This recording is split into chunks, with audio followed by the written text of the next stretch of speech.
Welcome back to Nick Lenz's Comic Corner, Classic, Non-Classics. Excuse me. This is episode number 1827, the double shot number 1721. I got two series, and both basically associated with Kelly Thompson. Now, one is a finale for a series, the other was a series that's following up on something she wrote, but she didn't write this other one. Alright, first up we have the third and final volume that collects Kelly Thompson's run for Black Widow, which collects issues 11-15 of volume. Oh my gosh, I think this was like volume 6. I think this was 6. No, it was actually 7. Yeah, I say volume because this book was just canceled just fairly recently, after only 15 issues. Yes, I've heard that a couple people were actually upset by the title's cancellation. Now, mostly put these issues follows Natalia and Yelena. They just basically had to go to a party and do some action. It's up here with the soldier, which I thought was quite cool. Surprisingly, no Hawkeye here, which you would think he would pop up toward the end of this book. Nope, he's not here at all. It's mostly Jason McCann Barnes. And he just try to revisit basically the father and son duel from the first arc of the series, but basically she's still not to, and she's want to check on him. It's a okay conclusion per se. I'd say this is the finale because they did say that 15 was the final issue of the series. Not really sure exactly why, but I was satisfied with the ending of this thing. It didn't really need a. If you didn't want to end it there, fine, whatever. But as my final thoughts on this short-lived comic book, I say short-lived because it was only 15 issues. Yeah. Lasting just for a little over a year. Yes. Now, when I initially heard about this comic book, this particular run, I was actually quite happy with it because basically it's Kelly Thompson.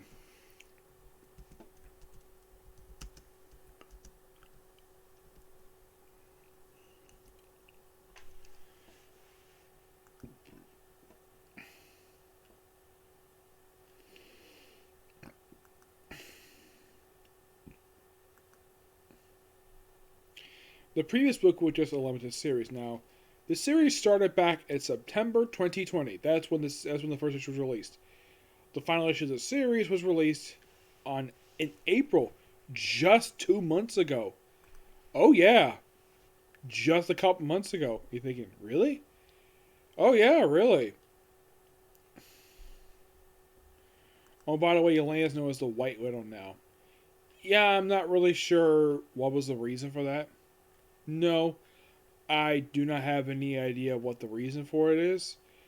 And it could be because basically Natasha's got firm grasp on the identity of Black Widow because people know her as Black Widow.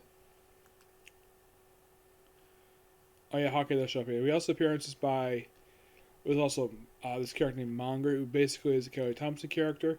And there is also Spider-Girl, aka Arana. Yes, that's something quite interesting about her. She appears in this book as a recurring character, which is interesting at best. Because, here's the thing.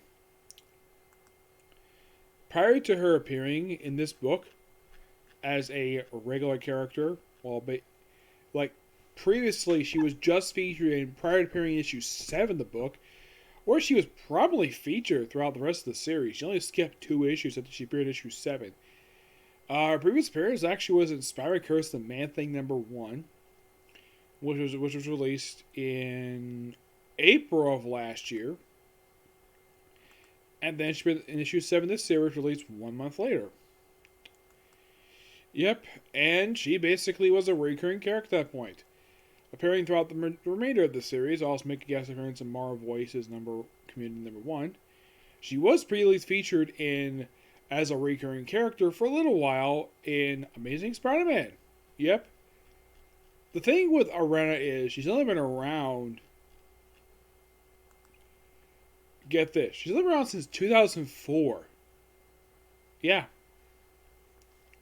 2004, roughly about 18 years ago. I mean, she had her run Basic Fantasy, she had a short-lived ongoing series, a one-shot, and then she became a recurring character in the pages. I would probably do a basic comic issue because it's not much for her at all, surprisingly. Mm-hmm.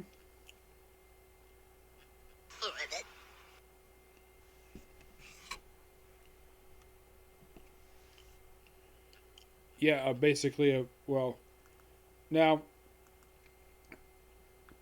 I have heard a couple reasons for the cancellation. One, the main reason for the purpose of this series was to promote the movie, the Black movie I saw last year, which I thought was pretty. I actually liked the movie, but I guess when the promotion stopped, I guess Mar figured though, what's the purpose to keep the series going? So cancel the book at 15 issues. Which means, you see, at the time this book was canceled, there's actually two books at Marvel Comics that Kelly Thompson was working on. The other one, and this is still being published, Captain Marvel. Yep, it is the only title she's working on right now, is that one book. And you're thinking, really? Mm-hmm. Yes. It is all true. The fact that currently that is the only book she's working on right now. Mm-hmm. Oh yeah, definitely. And for some reason, I'm not really sure why, they said release some issues of recurrent for Captain Marvel out of order.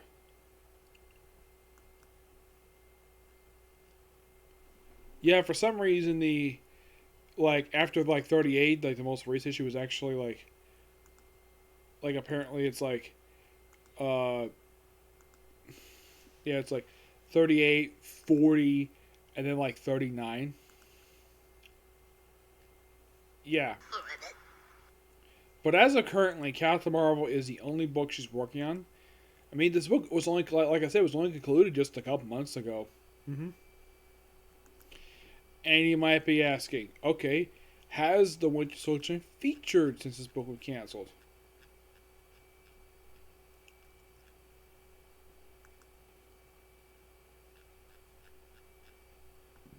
Excuse me. And the answer is, he was featured in one comic book, Captain America, Volume 10, Issue 0. Yes, this was by far the only comic book he's been featured recently. Yes. Yeah, and that was only released just the same week as his final issue of Black Widow. Natasha herself, I don't think. I mean, the book, like I said, the book just ended just a couple months ago, so I don't know if she's featured anything.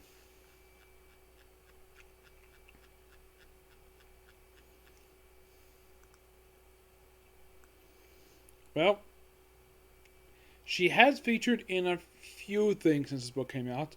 She was featured in the first issue of Women of Marvel, an issue of Elektra Black, White, and Blood.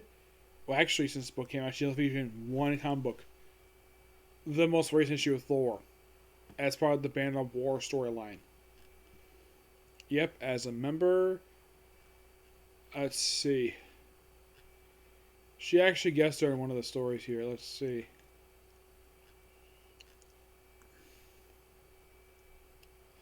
Yeah, she guest starred in the first story here. Mm-hmm. Yeah. But that's all she's featured in since then. Yeah.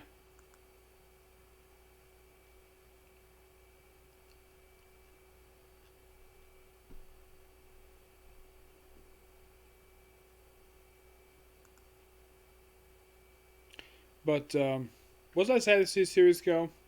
Not really, no.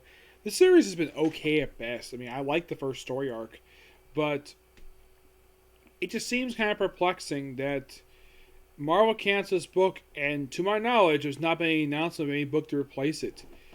Because that's been the problem with Marvel with their relationship with Kelly Thompson. Where, with the exception of Captain Marvel, every book she's been on has been canceled and publishing for about a year, or just barely over a year. I'd say probably her longest time except for Captain Marvel was with Hawkeye. And that was 16 issues. And speaking of Hawkeye and, of course, Kate Bishop, we have the Hawkeye Kate Bishop miniseries. Excuse me. Which you could say is a semi-continuation of the Kelly Thompson Hawkeye book. You kind of think of it as that because her PI agency does briefly make appearance at the start of the book, along with her supporting characters from that book. Yes, and in case you're curious though, like, for this book, like,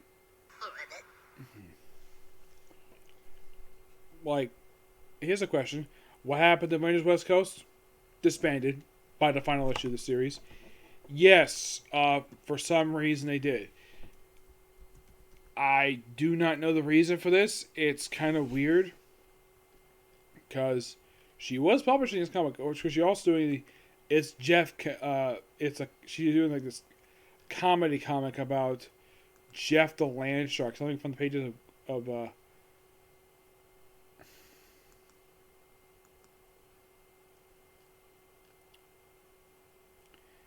let's see if I can find it here. So I think West Coast Avengers only has issue, what was it, 10? Yeah, only 10 issues. Mm-hmm.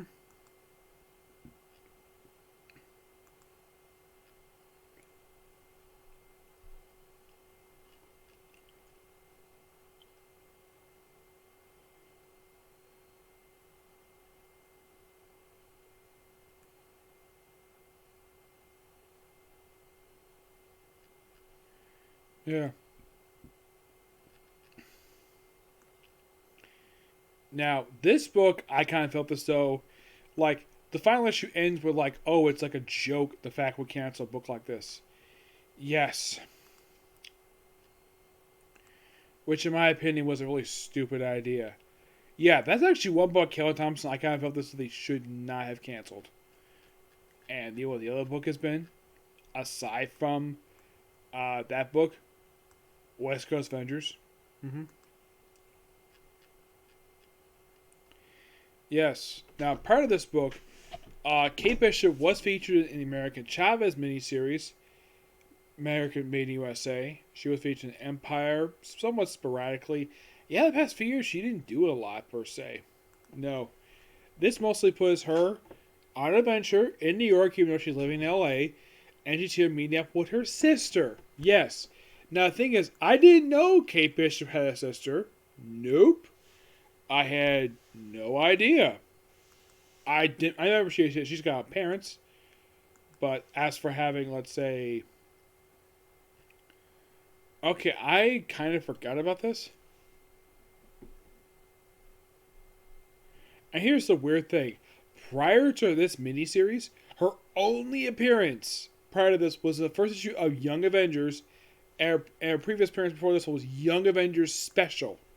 Number 1. Which basically featured the Young Avengers. It was released back in 2005. No, seriously. And then you bring back this character 16 years later for this miniseries. By the way, really good miniseries.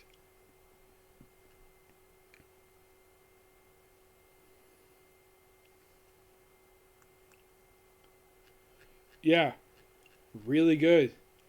Like, it is surprisingly how good this miniseries is. Like, there's basically this resort in the Hamptons who apparently don't like Kate because she dares to do any investigating, despite the fact she actually is a licensed private investigator. And she's an Avenger. Yes, well, I think she's probably a reserve Avenger, but she's an Avenger. And basically, she fixes a kidnapped kid. I mean, the best way to summarize the series, it seems like it's written to be sort of like another story arc for the canceled Hawkeye book that she had. That's the best way to describe this, and I think it's actually really good. By far, I kind of wish this was an ongoing series instead of a mini series. That's the biggest problem with this one, just a mini series, 5 issues. I mean, you left it open to be an ongoing series. We have a guest appearance of American Chavez, who was a character who was semi-regularly featured in the Hawkeye book that Kate Bishop had, which featured in LA. And, of course, Stinger, a.k.a. Cassie Lang. Yep. But Nothing really bad about this miniseries. It's really good. It's written by Martin Newcup. That's who writes this. Who does a really good job. This just makes it pure fun. Phil Noto does this wonderful cover artwork. Oh no, I thought it was Phil Noto. I mean, I think it's very his variant cover right here is my Phil Noto. Yeah, but the main cover artist for the book is Janoy Lindsay. The penciler is Anand Balam. Now, I personally have not heard of these people, but damn, I kind of wish this was like Ria's when it first came out. I'm like, okay, can we please have an ongoing series of this? Nope, just a miniseries. Yeah, and here's the strange thing about this. The writer who wrote this is the only book she ever done for Marvel. No, seriously, this is the only book she's done. As for the artist, well, he's worked on 2 issues of this book, plus issue 1 of Marvel Voices Community. And actually, no, that's not a good one. Let's see. Well, he worked on the Reptile miniseries. He worked on the first 2 issues and the final issue of this miniseries. He mostly just worked on this whole miniseries and Reptile. And that is it, surprisingly. The Reptile series also came out last year. The first issue released in May. The final issue, issue 4, was released in September. And this book was only released just a few months later. Like, roughly 2 months later. Yeah, just a couple months later, we had this really good miniseries. And, well, Marvel, if you're going to basically keep this woman on as a writer, keep her. Because she's a really good job writing Kate Bishop. Like, this book is just so fun. I'm going to give this one surprisingly a 10 out of 10 because this book was just really good. Also, it had sort of the... It had basically, even though this, like I said, the book feels like a continuation of the Kate Bishop Hawkeye book by Kelly Thompson, it also has elements a tiny bit, basically background stuff. It feels very similar to the Matt Fraction Hawkeye run. Yeah, that's how good this miniseries is. Yep. But yeah, that's a particular review. Next one's going to be 2 digital books from DC. Yep. Next video. Bye.